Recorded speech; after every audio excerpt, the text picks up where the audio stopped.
Welcome to Sweet Life Beat Life. We hope this video helps. In this video, I will show you how to make homemade kefir yogurt. First, gather your essential supplies: active kefir grains, fresh milk, and a clean glass jar. Place 1 to 2 tablespoons of healthy kefir grains into your clean jar. Then, pour about 2 cups of fresh milk over the grains, ensuring they are fully submerged. Leave some headspace at the top of the jar for the fermentation process.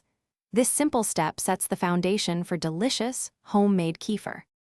Now that your grains and milk are combined, cover the jar loosely with a lid or a breathable cloth secured with a rubber band.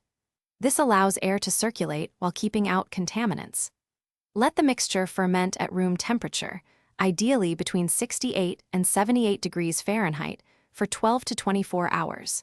You'll notice it thickening and developing a tangy aroma, indicating the fermentation is progressing well. After fermentation, it's time to harvest your kefir. Gently stir the contents of the jar to ensure an even consistency and to help separate the grains.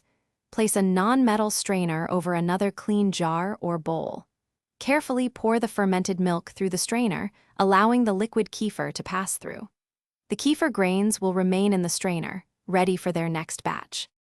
Once you've separated your kefir, you can rinse the grains gently with water if desired, though it's not strictly necessary. To store them, place the grains in a small amount of fresh milk in a clean jar and refrigerate. They can be reused immediately for a new batch or stored for up to 1 week.